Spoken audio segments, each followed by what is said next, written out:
Tanto scanf como sin nos sirven para capturar texto que el usuario escriba en nuestro programa y así enviarlo para ser almacenado en alguna variable. Una vez conocemos esto, nos preguntamos ¿por qué existen dos funciones con la misma funcionalidad? ¿Cuál es mejor utilizar y cómo se utiliza cada una de ellas? En videos anteriores ya les expliqué la diferencia entre code y printf, que servían para imprimir texto por consola. Hoy analizaremos los mismos aspectos de scanf y sin. Pasemos de una vez al código de inicio para empezar con los ejemplos de este tema. Primero me gustaría aclarar que la función sin está contenida dentro de la librería IOStream, mientras que la función scanf está contenida dentro de la librería stdio.h. Lo primero que vamos a hacer es crear una variable de tipo char. Ya les voy a explicar más adelante el por qué decidí utilizar este tipo de variable. El nombre de la variable va a ser texto y voy a reservar para ella 100 espacios. Ya la hemos creado.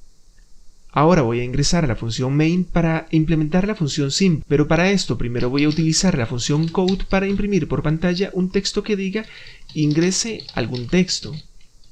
Operador de inserción en L punto y coma. Ahora sí podemos proceder a utilizar sin, operador de extracción.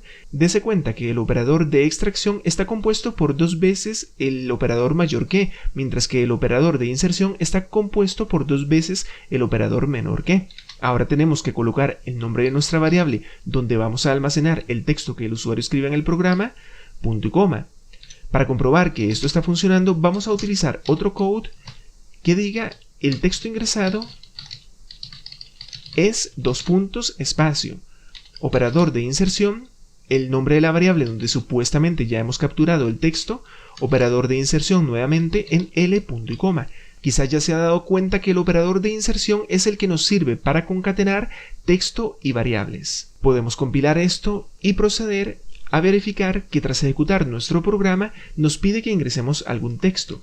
Voy a ingresar codigazo y vemos que nos devuelve el texto ingresado es codigazo. Muy bien, vamos a ver ahora cómo luce la función scanf para poder compararlas. Pero para esto primero voy a copiar y eliminar esta función, no es necesario que ustedes la copien. Entonces vamos a escribir scanf paréntesis punto y coma. Lo óptimo sería que dentro de la función scanf nada más tengamos que colocar el nombre de la variable donde se va a almacenar el texto, pero esto no es posible al utilizar scanf, sino que tenemos que ingresar dos parámetros. El primer parámetro siempre va a ir encerrado entre comillas y va a estar separado con una coma del segundo parámetro. El segundo parámetro va a ser siempre el nombre de la variable donde vamos a almacenar el texto. Ahora regresemos al primer parámetro. Decía que este primer parámetro siempre va a ir encerrado dentro de comillas. Asimismo, siempre va a llevar el signo de porcentaje. Después de esto va a incluir una letra que esta es la que va a cambiar. Esta letra nos sirve para indicar el tipo de datos que va a utilizar nuestra variable, que en este momento es la variable texto. Como es una variable de tipo texto precisamente, entonces vamos a utilizar la letra S, que significa string y se traduce al español como cadena, es decir, cadena de texto. Podemos ahora sí proceder a compilar.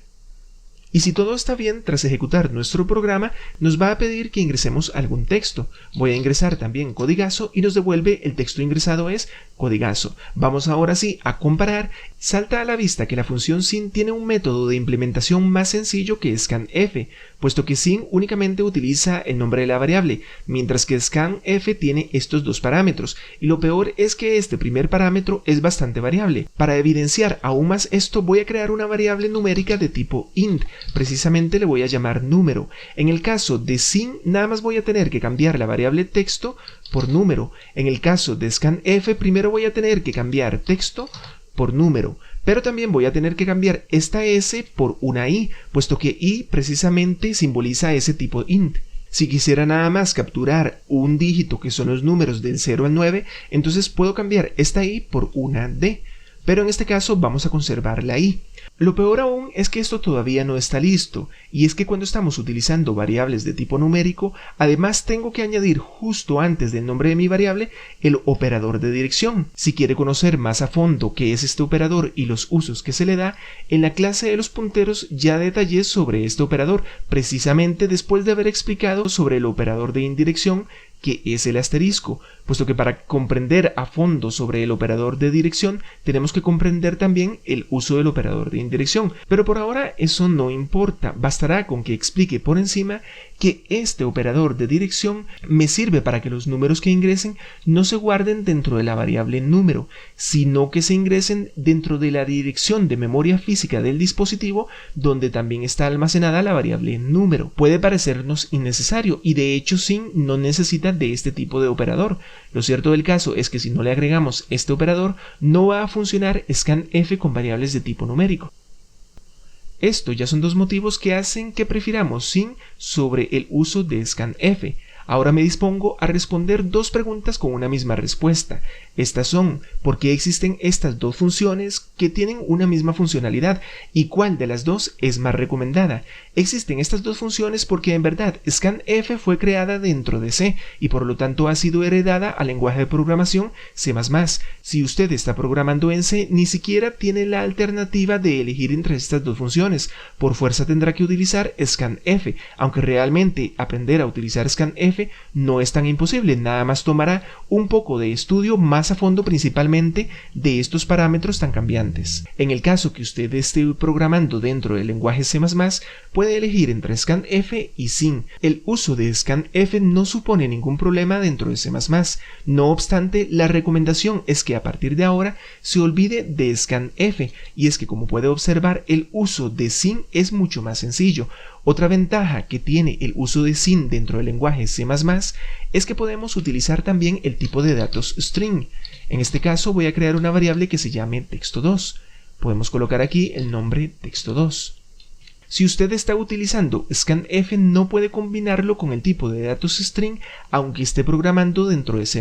En una clase pasada ya detallé las diferencias entre el tipo de datos char y el tipo de datos string. Ambas son variables de texto. Lo cierto es que salta a la vista una de sus ventajas, y es que no tengo que reservar un número de casillas máximo para mi variable. Por ahora voy a eliminar la variable de texto char y también voy a eliminar la variable número, para dejar nada más la variable string, pero voy a cambiar su nombre de texto2 a texto. Igualmente aquí dentro del SIN voy a cambiar este texto2 a texto. Ahora voy a proceder a explicarles sobre el uso avanzado de la función SIN.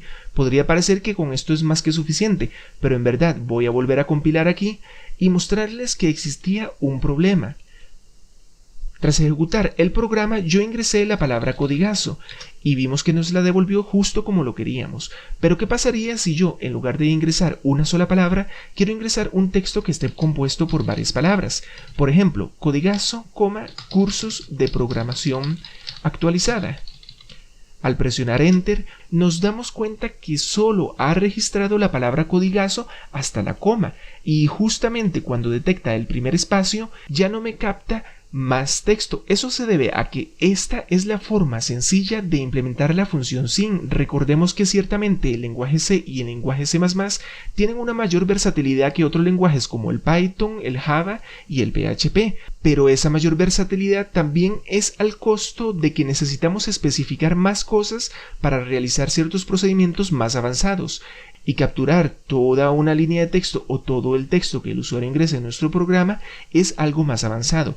En todo caso, tampoco es tan difícil. Para esto nada más vamos a necesitar utilizar la función getLine. La función getLine, como su nombre lo está indicando, va a capturar toda la línea de texto que el usuario ingrese en nuestro programa. Dentro de getLine vamos a incluir dos parámetros. El primer parámetro siempre va a ser SIN. Se va a separar con una coma del segundo parámetro, que siempre va a ser el nombre de la variable donde yo voy a capturar el texto. Vamos a compilar. No. Antes de compilar, primero voy a borrar la sentencia que incluía el primer SIN. Ahora sí podemos compilar. Y tras ejecutar nuestro programa, vamos a colocar codigazo, cursos de programación actualizada. Ahora sí vemos que nos ha devuelto todo el texto que yo acabo de escribir. Se preguntará usted, entonces, ¿por qué motivo al principio se nos enseña la función SIN de esta manera, en lugar de enseñarse directamente la función getLine? Esto se debe a que desde la segunda clase el usuario ya tiene que conocer una función para capturar texto por consola, y como usted puede observar, es un poco más complejo para dicho estudiante implementar la función getLine con otro parámetro que también al mismo tiempo es una función. Conviene que al principio aprendamos nada más sobre el uso de la función SIN, pero les recomiendo que a partir de este preciso momento se olviden por completo de la primera forma de implementar SIN y empiecen a utilizar únicamente SIN mezclado con getLine. esta implementación no tiene ninguna desventaja. Si conserva alguna duda acerca de este tema o cualquier otro subtema de la programación en general, le agradecería que la comparta, pues servirá de mucha ayuda para los otros estudiantes, aun si le pareciera que la duda es muy sencilla o muy básica. Toda pregunta es bienvenida, así es que nos vemos por allá.